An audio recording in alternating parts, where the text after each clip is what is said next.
So tell me, how was your first experience seeing Chucky come to life on a Tuesday? It was nice to see. I told you it was true. Now you all believe me. Aaron Ekblad registering yet another point in the exact way I always hope for, that free power play assist. What does he have? 8 points in his last 9 games? He's really starting to rack them up. I doubt he's going to remain in plus money, but as long as he does, we will still continue to take him. We saw a couple trickle-down snakenomics plays work out to our benefit last night. How do you like that Zucker in Buffalo? Yes, the Jared Spurgeon didn't work out, but the beautiful thing about many of these snakenomics plays, they're well into the plus money. You're talking about plus 130, plus 128, plus 150 for Spurgeon. You took those 3, you ended up in the profits. Even some of the snake plays, which I'm going to do yet again tonight, the under 6.5, which I liked in that potentially low-scoring game. And then I tried to isolate Cole Perfetti under half a point. And I bring that up because that's where I'm starting on this slate. I know you're not excited. You see, you got excited for an over, a Pizzeria over, and where did that get you? Where did that Pizzeria over get you in that Washington Capitals San Jose Sharks game? And now this is where you go, that's the pick you gave, Andy. Now, did I sound excited about that? The reason I hate money lines and overs and unders, and I call them donkey plays, because look, how about the line combo we gave out? Eklund and Celebrini, a plus 200 play. The biggest underdog. You're going to need Chicago to beat Boston. And is that even going to give you plus 200? Why am I doing that? In a game that was low scoring. I thought it was going to be high scoring. It was low scoring.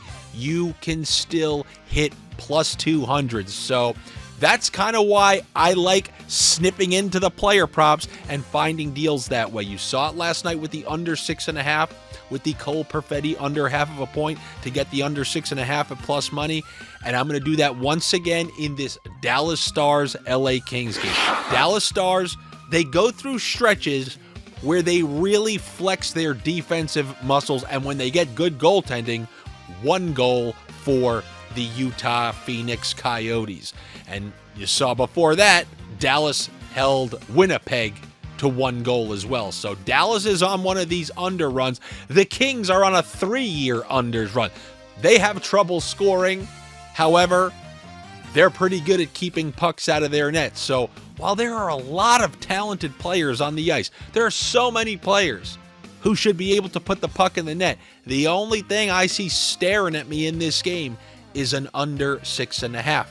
And obviously, I'm going to craft a way to give it to you in a way that you don't mind taking. Last night, I used the under 6.5 and Cole Perfetti. I tried to isolate him, but I got news for you. Without Nikolai Ehlers in the lineup, you still have to sweat out Perfetti on that top power play. How about I give you a guy that's not on either power play, yet he's listed on the point prop? Give me under half of a point for Warren Foegele with the under 6.5. Now look, you can always get screwed on any of these point props. Absolutely. But these calculated sniffs, you are the house. You've become the house in blackjack. You know how they say, oh, well, the long run, the house is always going to get you. Well, now you've become the house when you take these snakeonomics smart plays. So I'm going under 6.5 and the under half of a point for a random third line 0 power play Warren Foegele, who is on a line with Taylor Janot, an enforcer, and poor Quentin Byfield, who's there by himself, but at least he's on that top power play.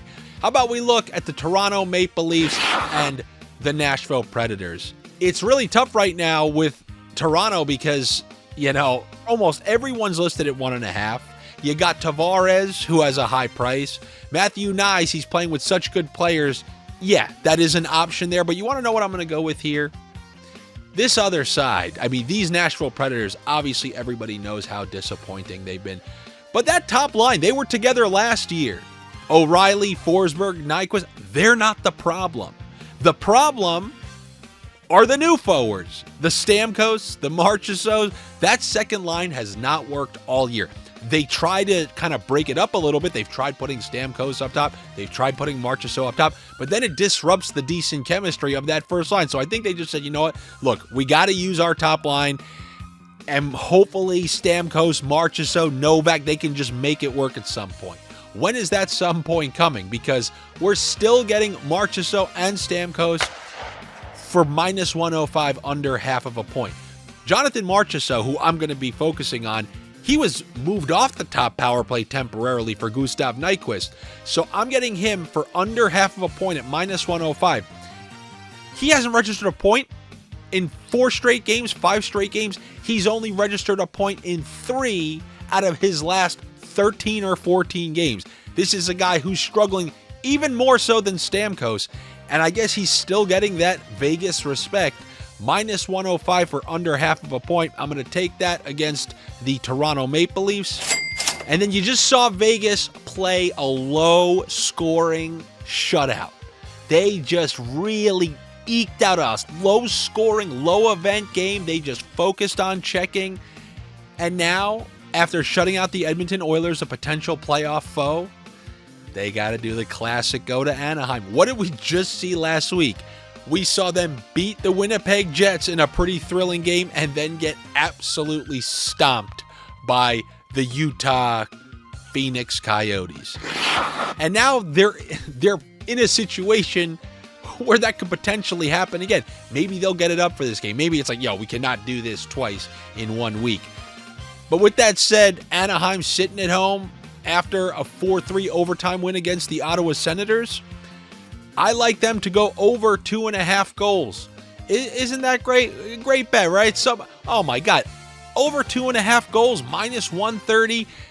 I'm just going to go back to what I said before about why am I going to take the over 6.5 in the Capital Sharks games if I can just take the 2 guys that I like in the first place. Top line, top power play combo with Eklund and Celebrini plus 2. It was plus 230. It wasn't even plus 200. Why would I do that? Why am I taking that over 6.5 for a dinky plus 100 when I can take, like, if you think it's going over 6.5, Celebrini and Eklund really aren't going to be in on that. So if it goes over, you're probably going to hit that plus 250. Or if it stays under like it did, we can still hit that plus 250, which is why I'm going with a combo that I told you about this guy at the beginning of the year. Even when the Ducks could not score a singular goal, I said, Troy Terry, he is a talent. He's the most talented player on this team, absolutely. Forget about these random roller hockey Zegras clips. You can put Terry on any team in the NHL, and he is a very good player. And then I commended them. Okay, put him with Vatrano, put him with all their best players. And he's been producing pretty consistently. And that Vatrano-Terry combo, I'm sorry, I can't include Ryan Strome. But we're getting a good price already with Frank Vatrano and Troy Terry both to register a point in this game against the Vegas Golden Knights. That's what I got for you on a Wednesday. Good luck to you. Better luck to me. Make sure you're subscribed here to my YouTube channel. Every last click. And despite the fact that every single video, I gotta mention this at the top. I still wait for the very end where I know many of you, like the frantic bettors, you know, the ones that I always reference, the ones that just go from video to video, and they're like, they have me up on their phone and somebody else up, and then someone else here and someone else there. They have 15 videos just trying to get as many frantic bets in as they possibly can. They make the spreadsheet I put out for line combinations look like a Denny's breakfast. That's nothing. That's $4.95. Nothing. I told you, did I ever tell you guys the Denny's story? No, on a Dave and a Dan, that girl. I said, you want to go to the Manhattan Beach Pier, one of the nicest piers? She goes, I'd rather go to Denny's. And this, we hung out like once. And you could say, yeah, she's a coach. I don't want to go. You know what? I'll leave that for another time. Make sure you're subscribed here. Click the notifications so you get the notification theoretically when the video comes out. And if you can, and you want to support the show, you want to support me, you want to support my page, you want to support the content, you want to support... I'm not going to make you support the New York Islanders because, hell, I don't even really support them the way they play right now. But if you want to join the Patreon, it'd be very much appreciated. That's where I send out the line combos. That's where I post weekend sniffs. That's where I communicate stuff in the chat rooms. Hopefully I will see you there. If not, I will see you tomorrow for another round of NHL. And yes, we should have some NFL sniffs as well. Take it easy. I will talk to you then. And also look out for a Dave and a Dan making its return.